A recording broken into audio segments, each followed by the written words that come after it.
Sindicato dos Bancários, 90 anos, fortalecendo a democracia. A minha militância começou, na verdade, por influência de uma prima, que fazia ciências sociais. Eu morava com ela aqui em São Paulo. E ela impressava livros na época proibido. Manifesto do Partido Comunista, enfim, os livros que eram proibidos na época, como ela tinha acesso, eu lia com um certo interesse. E na minha agência, que era a agência do Banespa, no Brás, eu decidi participar da Comissão Interna de Prevenção contra Acidente, CIPA. E por coincidência, estava tendo uma obra lá dentro do banco, eu infernizava a vida do gerente e tudo para não deixar que os outros funcionários sofressem, digamos assim, os impactos de uma reforma. Eu fui criando, dentro da agência, um grupo de pessoas que tinha uma certa tendência a fazer um pouco de política. Aquela atividade no banco foi a primeira sinalização de uma coisa política, né, de uma coisa assim, uma tendência minha a fazer algo diferente na esfera das relações entre trabalhadores e tudo. Eu fazia um trabalho na minha escola sobre trotskismo. E uma vez almoçando junto com o Moretti e com o Laranjeira, falando sobre Trotsky, o Laranjeira começou a falar tanto de Trotsky, eu achei aquilo o máximo, porque falei, como é que essa pessoa entende desse assunto se eu nunca tinha ouvido falar e aprendi na escola isso aí, né? Eu estava na escola tentando aprender o que era Trotsky. Então, nessa conversa toda, eles foram me cativando e aos poucos fui entrando num grupo, que era esse grupo chamado Libelô. Então, a origem começa assim, desse grupo de pessoas que começa a atuar no sindicato. Isso foi até mais ou menos, eu fiquei na Libelu até 79, 76, 75 até 79. Quando eu saí da Libelu, porque a Libelu tinha duas teses muito difíceis de engolir, que era considerar o PT como partido, ele chamava de partido burguês, né? E achar que os sindicatos no Brasil eram sindicatos que não eram livres, porque eram expressões, modelo de um sindicato de tipo fascista. Então, a nossa formação, na origem mesmo do sindicalismo bancário, era de meio que repudiar aquela estrutura sindical existente no Brasil. Os trotskistas pensavam assim. Esses dois pensamentos equivocados por parte da Libelu me fez eu romper com eles. E eu rompo com eles e entro no PT. Né? E desenvolvo, então, com mais tranquilidade a minha atividade no sindicato. As palavras de ordem que nós usávamos na eleição sindical do bancário, em 78, eram assim: abaixo a ditadura pelas liberdades democráticas. Não eram palavras de ordem tipicamente sindical. Eram palavras de ordem que fazia parte de um contexto político nacional onde o desdobramento futuro se deu nas eleições diretas. Um dos mecanismos de controle dos sindicatos no Brasil era a faculdade legal que tinha o governo de caçar o mandato das diretorias e colocar o interventor. Isso ocorreu em vários sindicatos no Brasil, né? No nosso caso, a primeira cassação se deu exatamente em 79, se não me engano, onde 4 dirigentes foram cassados. Eu, a Tita, o Washington e o Demar, que eles viam a gente como os mais agitadores, os que eram mais intransigentes, coisa assim. E outras palavras, não adiantou nada. Né? Pelo contrário, só permitiu que nós fizéssemos um outro movimento, que era a reintegração na diretoria dos 4 cassados. Então, mas, em princípio, não mudou muita coisa, porque a gente atuava no sindicato. Né? Tá certo que dentro do banco, teve um período que eu fui obrigado a voltar para o banco. Me tiraram do Brás, me levaram para aqui para a Patriarca. E tinha esse mecanismo de evitar que você ficasse no mesmo lugarzinho. Mas quando eu saí do Brás, eu sinto um impacto muito grande emocional dos funcionários, Eles sabiam que eu estava sofrendo uma injustiça, mas também sabiam que eu estava sendo ousado demais na minha ação. O sindicato, ao sofrer essa cassação dos 4 diretores eleitos, já tinha uma ideia de como o governo ia agir. E aí, se não me engano, acho que em 83, enfim, eu me recordo que houve aí a cassação da diretoria inteira, os interventores tomaram conta do sindicato, mas nós continuamos a ação sindical, né,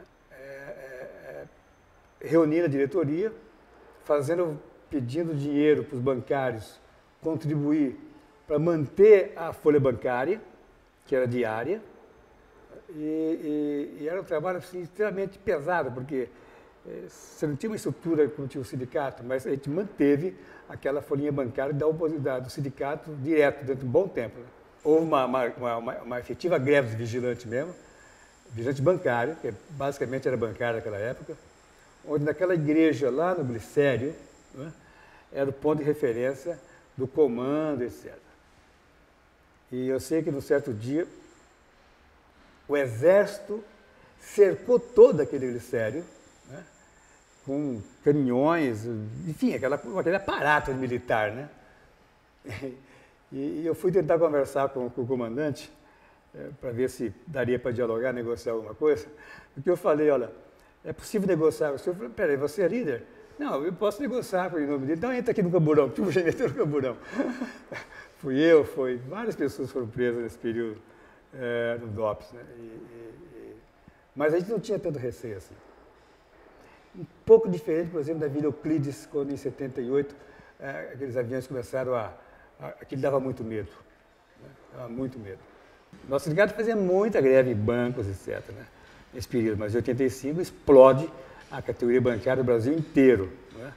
E foi um movimento com adesão de toda a sociedade, etc. Uma greve de muita articulação política, né, que nós aprendemos ao longo de toda essa trajetória de derrotas, acertos, etc. Né? É um movimento que ganhava adesão também de muitos setores, que não era bancário, mas que via que aquele sindicato, aquela luta sindical dos bancários tinha como um eixo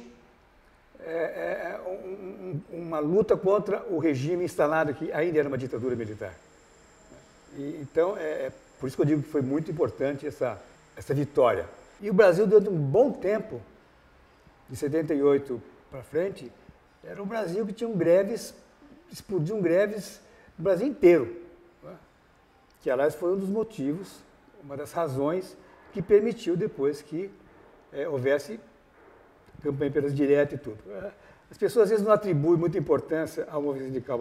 O movimento sindical, ele na verdade, é ele que oferece, né, para a elite da classe média, dos partidos, etc., a convicção de que tinham espaços para derrubar a ditadura. Em 85, quando a gente fez a greve, nós fizemos com um certo grau de antecipação muitas relações políticas com pessoas que não eram do movimento, com o Congresso Nacional, com o comandante do Segundo Exército aqui.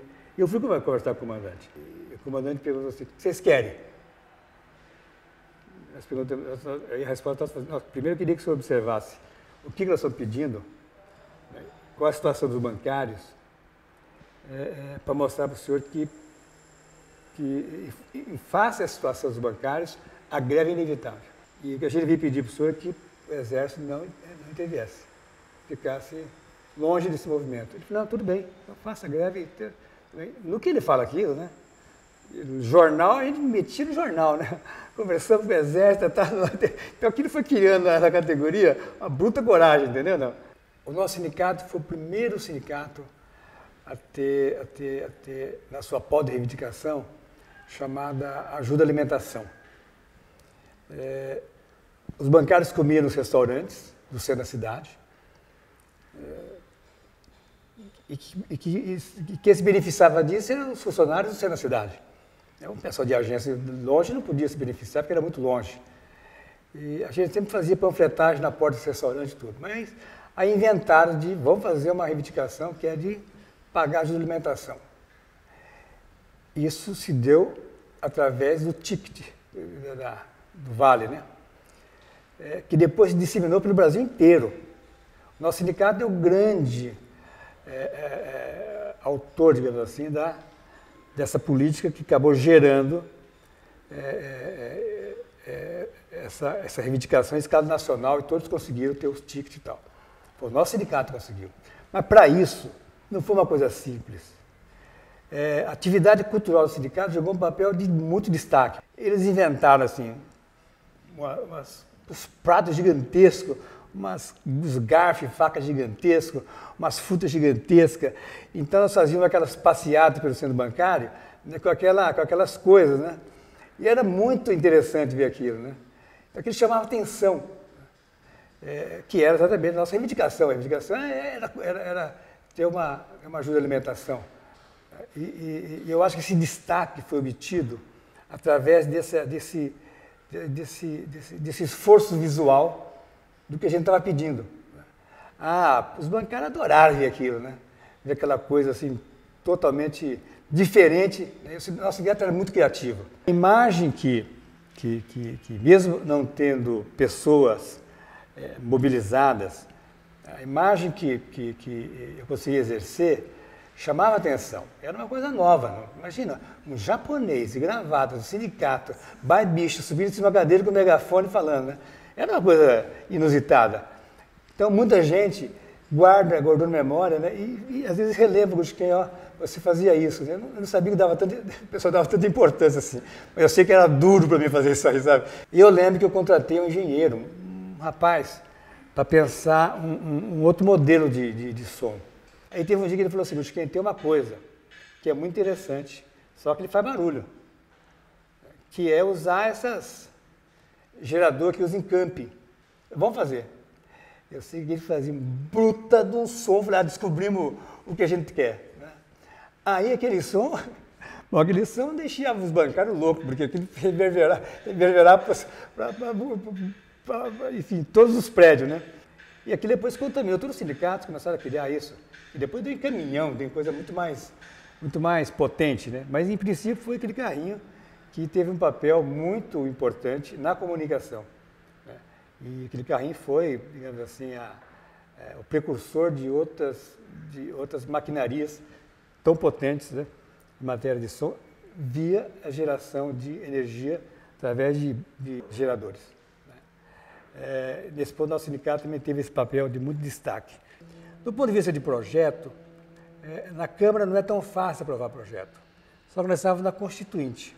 Na Constituinte era um outro ambiente. Eu reformatei aquele dispositivo que estava apresentando para a Constituinte e coloquei como direito das mulheres se aposentar proporcionalmente aos 25 anos de trabalho. Bom, peguei um grupo de mulheres de todos os partidos para serem autoras do projeto, onde eu aparecia como o elaborador, né, que deu origem ao projeto. Ficava uma coisa meio esquisita, porque elas que assinaram, mas... Né, e o Nelson Carneiro, que era um grande combatente pelo direito das mulheres, defendeu isso à tribuna. E aquela Constituinte aprovou muita coisa. Aprovou isso, porque os bancários tinham muita mulher. Então, muitas bancárias se aposentaram aos 25 anos de trabalho, mas receberam proporcionalmente. Então, o benefício para a categoria bancária foi enorme nesse negócio. Agora, recentemente, eles derrubaram isso aí. Que a Previdência não suportava mais pagar com essa antecipação toda. A minha atividade ficava centrada em cima de algumas propostas que tinham origem em bancários, né, e usar os órgãos de fiscalização que eram pouco acionadas na época. O Lula reconhece muito o nosso sindicato. Muito, muito. Aliás, nunca me esqueço de uma frase, que quando o Lula foi cassado e estava fora do sindicato, o Augusto falou assim, o Lula, ele precisa estar junto com a massa. Ele é que nem peixe fora d'água se não tiver em contato com a massa. Aí ele falou, precisaria chamar o Lula para a atividade nossa. Então, fui fazer um convite para o Lula para ele participar de todas as assembleias. O Lula em todas as assembleias ia para falar. Quase todas as assembleias ele ia para falar, entendeu? Então ele reconhece muito o nosso sindicato. A minha formação ideológica, ela ficou centrada em dois pensamentos, um da política marxista, outro no campo religioso, de maneira bastante ampla, né, onde o zen budismo acabou ficando, durante um bom tempo, como o elemento mais central, do ponto de vista de interesse intelectual, interesse até de prática. Quando eu estou no período da organização marxista, eu diria que eu fechei essas portas. Mas foi muito curto também, porque o espírito de religiosidade em mim, ele vem desde jovem. Talvez essa aparente quietude que eu apresento em certos momentos possa ter origem nisso. Eu digo aparente porque eu não sou uma pessoa tipicamente quieta, passiva, não, pelo contrário, né? Mas tem gente que me vê assim. Então, a religiosidade em mim, ele provocou, digamos assim, uma coisa boa. Sem a religião, eu diria que talvez eu ficasse impaciente com alguma coisa que não sabia definir o que é. Já com a religiosidade, não, eu sabia que eu tinha um objetivo.